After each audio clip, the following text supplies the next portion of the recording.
يعتذرون إليكم إذا رجعتم إليهم قل لا تعتذروا لن نؤمن لكم قد نبأنا الله من أخباركم وسيرى الله عملكم ورسوله ثم تردون إلى عالم الغيب والشهادة فينبئكم بما كنتم تعملون سيحلفون بالله لكم إذا انقلبتم إليهم لتعرضوا عنهم فأعرضوا عنهم إنهم رجس ومأواهم جهنم جزاء بما كانوا يكسبون يحلفون لكم لترضوا عنهم فإن ترضوا عنهم فإن الله لا يرضى عن القوم الفاسقين الأعراب أشد كفرا ونفاقا وأجدر أن لا يعلموا حدود ما أنزل الله على رسوله والله عليم حكيم ومن الأعراب من يتخذ ما ينفق مغرما ويتربص بكم الدوائر عليهم دائرة السوء والله سميع عليم ومن الأعراب من يؤمن بالله واليوم الآخر ويتخذ ما ينفق قربات عند الله وصلوات الرسول ألا إنها قربة لهم سيدخلهم الله في رحمته إن الله غفور رحيم والسابقون الأولون من المهاجرين والأنصار والذين اتبعوهم بإحسان رضي الله عنهم ورضوا عنه وأعد لهم جنات تجري تحتها الأنهار خالدين فيها أبدا ذلك الفوز العظيم وممن حولكم من الأعراب منافقون ومن أهل المدينة مرضوا على النفاق لا تعلمهم نحن نعلمهم سنعذبهم مرتين ثم يردون إلى عذاب عظيم وآخرون اعترفوا بذنوبهم خلطوا عملا صالحا وآخر سيئا عسى الله أن يتوب عليهم إن الله غفور رحيم خذ من أموالهم صدقة تطهرهم وتزكيهم بها وصل عليهم إن صلاتك سكن لهم والله سميع عليم ألم يعلموا أن الله هو يقبل التوبة عن عباده ويأخذ الصدقات وأن الله هو التواب الرحيم وقل اعملوا فسيرى الله عملكم ورسوله والمؤمنون وستردون إلى عالم الغيب والشهادة فينبئكم بما كنتم تعملون وآخرون مرجون لأمر الله إما يعذبهم وإما يتوب عليهم والله عليم حكيم والذين اتخذوا مسجدا ضرارا وكفرا وتفريقا بين المؤمنين وإرصادا لمن حارب الله ورسوله من قبل وليحلفن إن أردنا إلا الحسنى والله يشهد إنهم لكاذبون لا تقم فيه أبدا لمسجد أسس على التقوى من أول يوم أحق أن تقوم فيه رجال يحبون أن يتطهروا والله يحب المطهرين أفمن أسس بنيانه على تقوى من الله ورضوان خير أم من أسس بنيانه على شفا جرف هار فانهار به في نار جهنم والله لا يهدي القوم الظالمين لا يزال بنيانهم الذي بنوا ريبة في قلوبهم إلا أن تقطع قلوبهم والله عليم حكيم إن الله اشترى من المؤمنين أنفسهم وأموالهم بأن لهم الجنة يقاتلون في سبيل الله فيقتلون ويقتلون وعدا عليه حقا في التوراة والإنجيل والقرآن ومن أوفى بعهده من الله فاستبشروا ببيعكم الذي بايعتم به وذلك هو الفوز العظيم. التائبون العابدون الحامدون السائحون الراكعون الساجدون الآمرون بالمعروف والناهون عن المنكر والحافظون لحدود الله وبشر المؤمنين. ما كان للنبي والذين آمنوا أن يستغفروا للمشركين ولو كانوا أولي قربى من بعد ما تبين لهم أنهم أصحاب الجحيم. وما كان استغفار إبراهيم لأبيه إلا عن موعدة وعدها إياه فلما تبين له أنه عدو لله تبرأ منه إن إبراهيم لأواه حليم. وما كان الله ليضل قوما بعد إذ هداهم حتى يبين لهم ما يتقون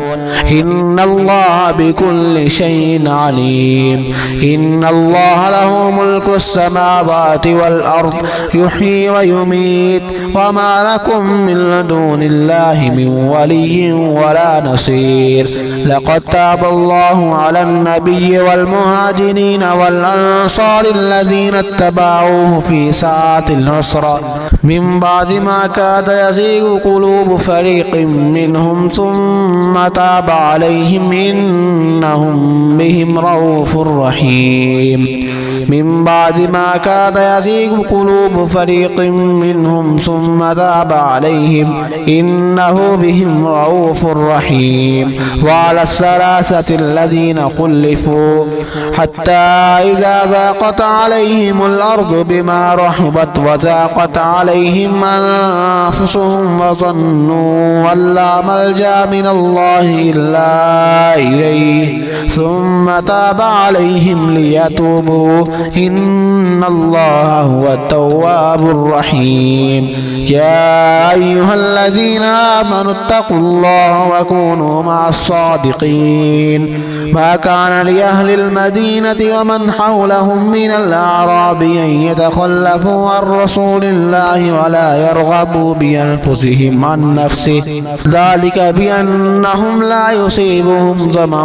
ولا نصب ولا مخمصة في سبيل الله ولا يطعون موطئا يغيظ الكفار ولا ينالون من عدو نيلا إلا كتب لهم به عمل صالح إن الله لا يضيع أجر المحسنين. ولا ينفقون نفقة صغيرة ولا كبيرة ولا يقطعون واديا إلا كتب لهم ليجزيهم الله أحسن ما كانوا يعملون.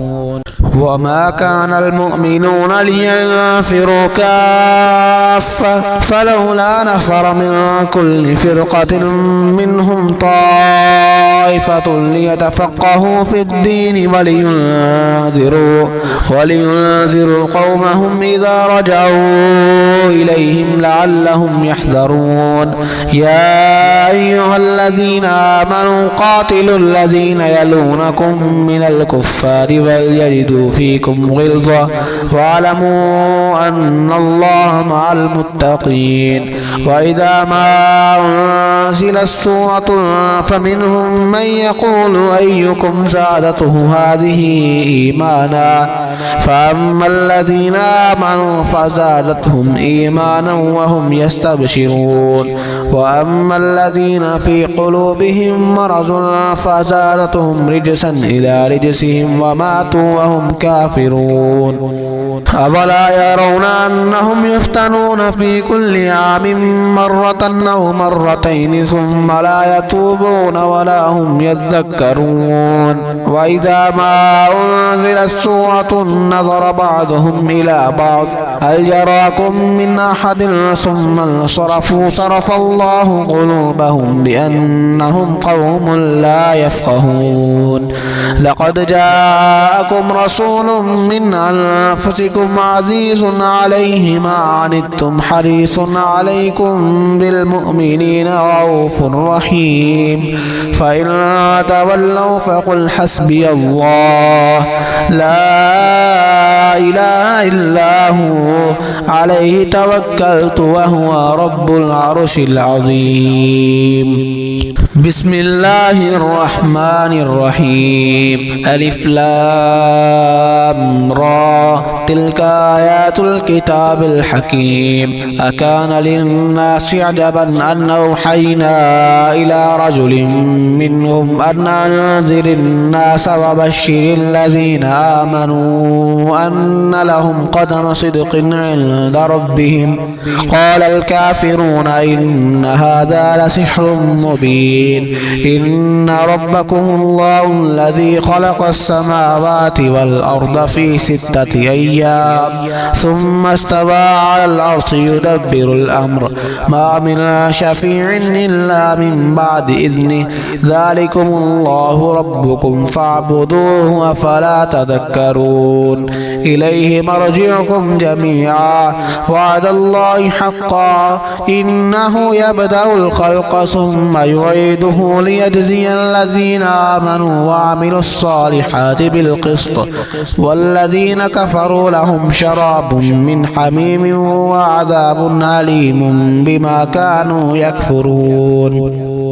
هو الذي جعل الشمس ضياء والقمر نورا وقدره منازل لتعلموا عدد السنين والحساب ما خلق الله ذلك إلا بالحق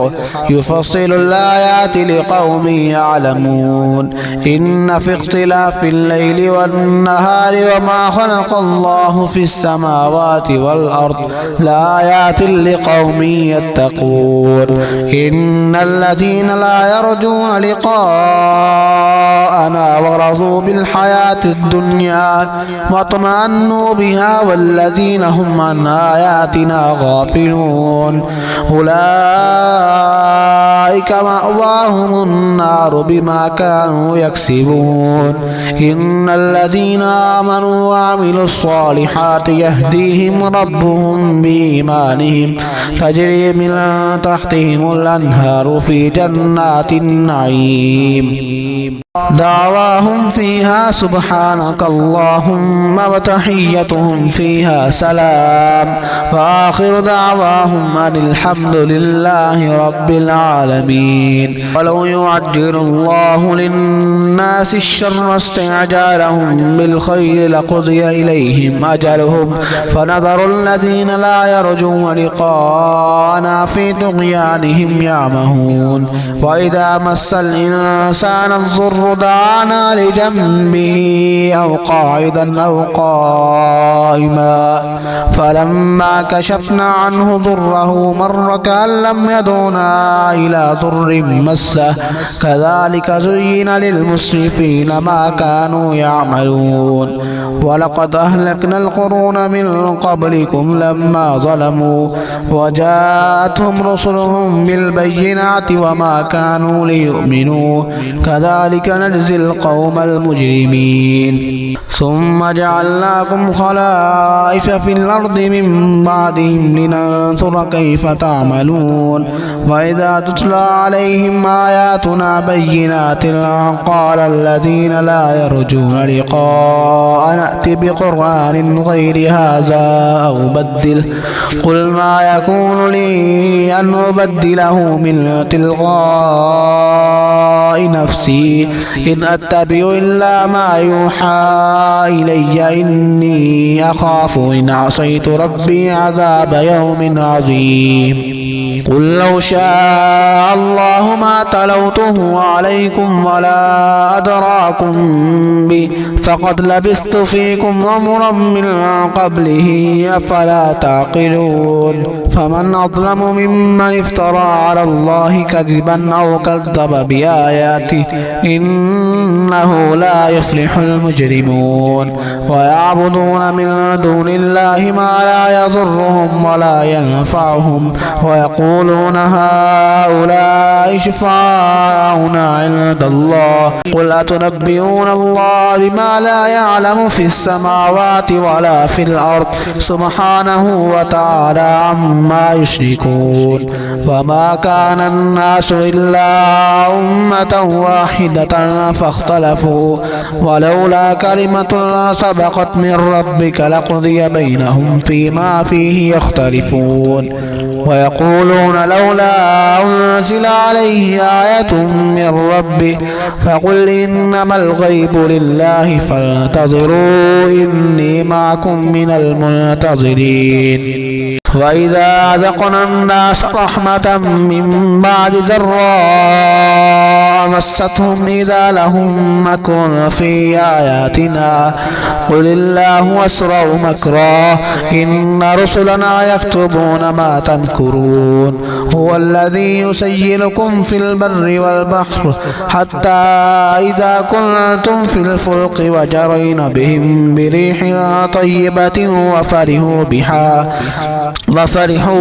جاءتها ريح عاصف وجاءهم الموج من كل مكان وظنوا أنهم محيط بهم دعوا الله مخلصين له الدين لئن أنجيتنا من هذه لنكونن من الشاكرين فلما أنجاهم إذا هم يبغون في الأرض بغير الحق يا أيها الناس إنما بغيكم على أنفسكم متاع الحياة الدنيا ثم إلينا مرجعكم فننبئكم بما كنتم تعملون إنما مثل الحياة الدنيا كماء إن أنزلناه من السماء فاختلط به نبات الأرض مما يأكل الناس والأنعام حتى إذا أخذت الأرض زخرفها وزينت وظن أهلها أنهم قادرون عليها أتاها أمرنا ليلا أو نهارا فجعلناها حصيدا كأن لم تغن بالأمس كذلك نفصل الآيات لقوم يتفكرون والله يدعو إلى دار السلام ويهدي من يشاء إلى صراط مستقيم للذين أحسنوا الحسنى وزيادة ولا يرهق وجوههم قطر ولا ذلة أولئك أصحاب الجنة هم فيها خالدون والذين كسبوا السيئات جزاء سيئة بمثلها وترهقهم ذلة ما لهم من الله من عاصم كأنما غشيت وجوههم قطعا من الليل مظلما أولئك أصحاب النار هم فيها خالدون ويوم نحشرهم جميعا ثم نقول للذين أشركوا مكانكم أنتم وشركاؤكم فزيلنا بينهم وقال شركاؤهم ما كنتم إيانا تعبدون فكفى بالله شهيدا بيننا وبينكم إن كنا عن عبادتكم لغافلين هنالك تبلو كل نفس بما أسلفت وردوا إلى الله مولاهم الحق وضل عنهم ما كانوا يفترون قل من يرزقكم من السماء والأرض أم من يملك السمع والأبصار ومن يخرج الحي من الميت ويخرج الميت من الحي ومن يدبر الأمر فسيقولون الله فقل أفلا تتقون فذلكم الله ربكم الحق فماذا بعد الحق إلا الضلال فأنى تصرفون كذلك حقت كلمة ربك على الذين فسقوا أنهم لا يؤمنون قل هل من شركائكم من يبدأ الخلق ثم يعيده قل الله يبدأ الخلق ثم يعيده فأنى تؤفكون قل هل من شركائكم من يهدي إلى الحق قل الله يهدي للحق فمن يهدي إلى الحق يحق أن يتبع من لا يهدي إلا أن يهدى فما لكم كيف تحكمون وما يتبع أكثرهم إلا ظنا إن الظن لا يغني من الحق شيئا إن الله عليم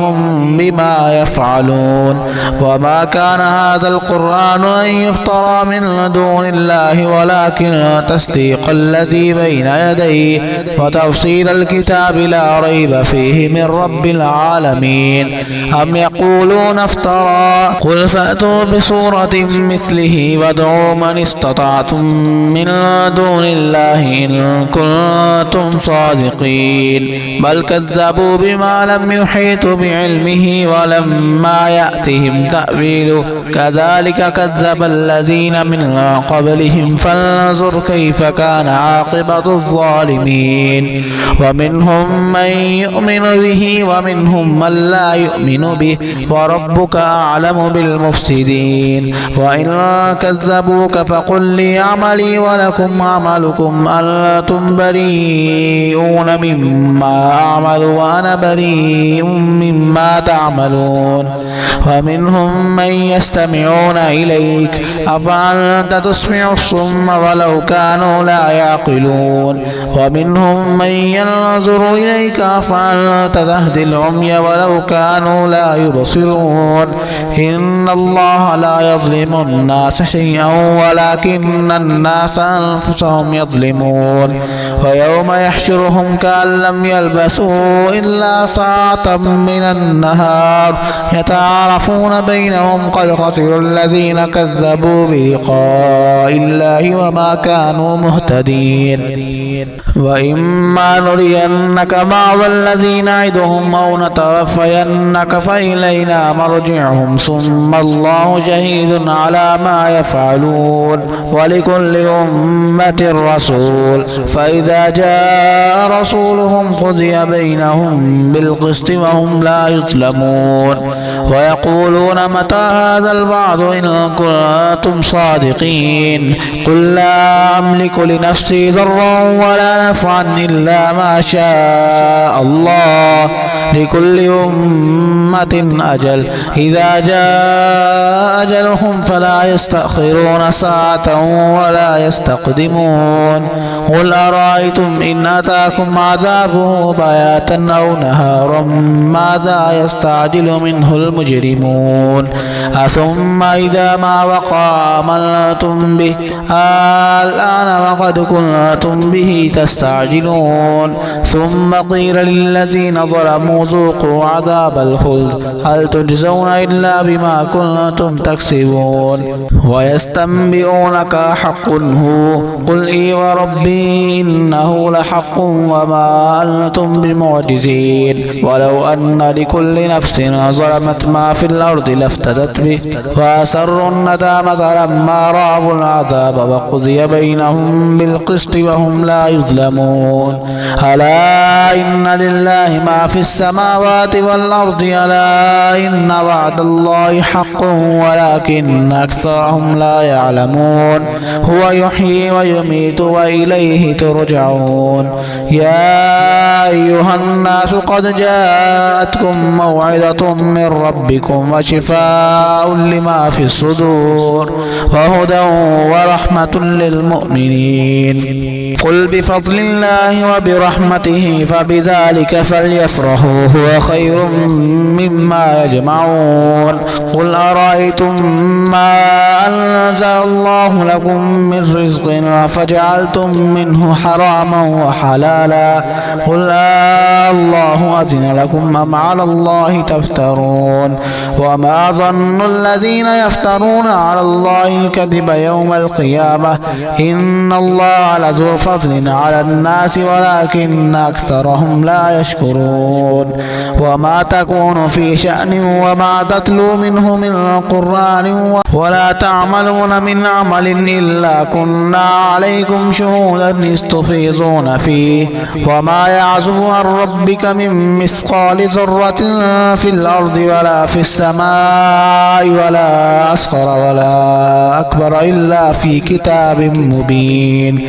ألا إن أولياء الله لا خوف عليهم ولا هم يحزنون الذين آمنوا وكانوا يتقون لهم البشرى في الحياة الدنيا وفي الآخرة لا تبديل لكلمات الله ذلك هو الفوز العظيم ولا يحزنك قولهم إن العزة لله جميعا وهو السميع العليم ألا إن لله من في السماوات ومن في الأرض وما يتبع الذين يدعون من دون الله شركاء إن يتبعون إلا الظن وإن هم إلا يخرصون هو الذي جعل لكم الليل لتسكنوا فيه والنهار مبصرا إن في ذلك لآيات لقوم يسمعون قالوا اتخذ الله ولدا سبحانه هو الغني له ما في السماوات وما في الأرض إن عندكم من سلطان بهذا أتقولون على الله ما لا تعلمون قل إن الذين يفترون على الله الكذب لا يفلحون متاع في الدنيا ثم إلينا مرجعهم ثم نذيقهم العذاب الشديد بما كانوا يكفرون واتل عليهم نبأ نوح إذ قال لقومه يا قوم إن كان كبر عليكم مقامي وتذكيري بآيات الله فعلى الله توكلت فأجمعوا أمركم وشركاءكم ثم لا يكن أمركم عليكم غمة ثم قضوا إلي ولا تنظرون فإن توليتم فما سألتكم من أجر إن أجري إلا على الله وأمرت أن أكون من المسلمين فكذبوه فنجيناه ومن معه في الفلك وجعلناهم خلائف وأغرقنا الذين كذبوا بآياتنا فانظر كيف كان عاقبة المنذرين ثم بعثنا من بعده رسلا إلى قومهم فجاءوهم بالبينات فما كانوا ليؤمنوا بما كذبوا به من قبل كذلك نطبع على قلوب المعتدين ثم بعثنا من بعدهم موسى وهارون إلى فرعون وملئه بآياتنا فاستكبروا وكانوا قوما مجرمين فلما جاءهم الحق من عندنا قالوا إن هذا لسحر مبين قال موسى تقولون للحق لما جاءكم أسحر هذا ولا يفلح الساحرون قالوا وجئتنا لتلفتنا عما وجدنا عليه آباءنا وتكون لكم الكبرياء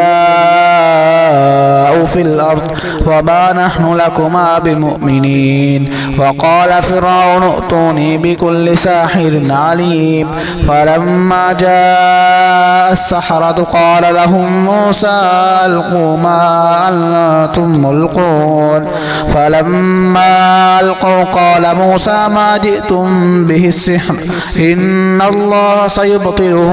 إن الله لا يصلح عمل المفسدين المفسدين ويحق الله الحق بكلماته ولو كره المجرمون فما آمن لموسى إلا ذرية من قومه على خوف من فرعون وملئهم أن يفتنهم وإن فرعون لعال في الأرض وإنه لمن المسرفين فقال موسى يا قوم إن كنتم آمنتم بالله فعليه توكلوا إن كنتم مسلمين فقالوا على الله توكلنا ربنا لا تجعلنا فتنة للقوم الظالمين ونجنا برحمتك من القوم الكافرين فأوحينا إلى موسى وأخيه أن تبوأ لقومكما بمصر بيوتا وجعلوا بيوتكم قبلة وأقيموا الصلاة وبشر المؤمنين فقال موسى ربنا إنك آتيت فرعون وملأه زينة وأموالا في الحياة الدنيا ربنا ليضلوا عن سبيلك ربنا اطمس على أموالهم واشدد على قلوبهم فلا يؤمنوا حتى يروا العذاب الأليم قال قد أجيبت دعوتكما فاستقيما ولا تتبعان سبيل الذين لا يعلمون وجاوزنا ببني إسرائيل البحر فأتبعهم فرعون وجنوده بغيا وعدوا حتى إذا أدركه الغرق قال آمنت أنه لا إله إلا الذي آمنت به بنو إسرائيل وأنا من المسلمين الآن وقد عصيت قبل وكنت من المفسدين فاليوم ننجيك ببدنك لتكون من خلفك آية وإن كثيرا من الناس عن آياتنا لغافلون ولقد بوأنا بني إسرائيل مبوأ صدق ورزقناهم من الطيبات فما اختلفوا حتى جاءهم العلم إن ربك يقضي بينهم يوم القيامة فيما كانوا فيه يختلفون فإن كنت في شك مما أنزلنا إليك فاسأل الذين يقرؤون الكتاب من قبلك لقد جاءك الحق من ربك فلا تكونن من الممترين ولا تكونن من الذين كذبوا بآيات الله فتكون من الخاسرين إن الذين حقت عليهم كلمة ربك لا يؤمنون ولو جاءتهم كل آية حتى يروا العذاب الأليم فلولا كانت قرية آمنت فنفعها إيمانها إلا قوم يونس لما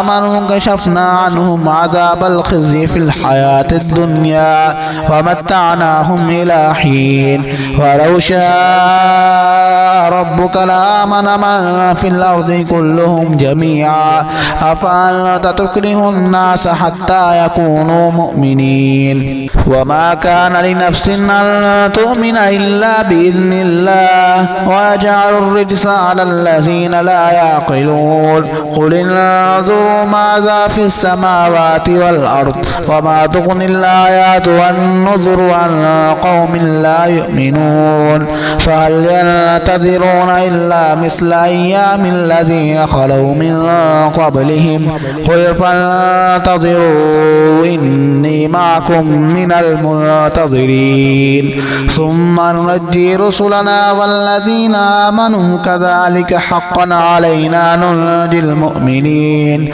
قل يا أيها الناس إن كنتم في شك من ديني فلا أعبد الذين تعبدون من دون الله ولكن أعبد الله الذي يتوفاكم فأمرت أن أكون من المؤمنين وأن أقم وجهك للدين حنيفا ولا تكونن من المشركين ولا تدع من دون الله ما لا ينفعك ولا يضرك فإن فعلت فإنك إذا لمن الظالمين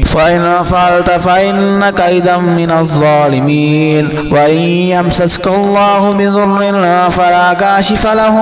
إلا هو وإن يردك بخير فلا راد لفضله يصيب به من يشاء من عباده وهو الغفور الرحيم قل يا أيها الناس قد جاءكم الحق من ربكم فمن اهتدى فإنما يهتدي لنفسه ومن ضل فإنما يضل عليها وما أنا عليكم بوكيل واتبع ما يوحى إليك واصبر حتى يحكم الله وهو خير الحاكمين بسم الله الرحمن الرحيم ألف لام را كتاب أحكمت آياته ثم فصلت من لدن حكيم خبير ألا تعبدوا إلا الله إنني لكم منه نذير وبشير وأن استغفروا ربكم ثم توبوا إليه يمتعكم متاعا حسنا إلى أجل مسمى ويؤتي كل ذي فضل فضله وإن تولوا فإني أخاف عليكم عذاب يوم كبير إلى الله مرجعكم وهو على كل شيء قدير ألا إنهم يثنون صدورهم ليستخفوا منه ألا حين يستغشون ثيابهم يعلم ما يسرون وما يعلنون إنه عليم بذات الصدور.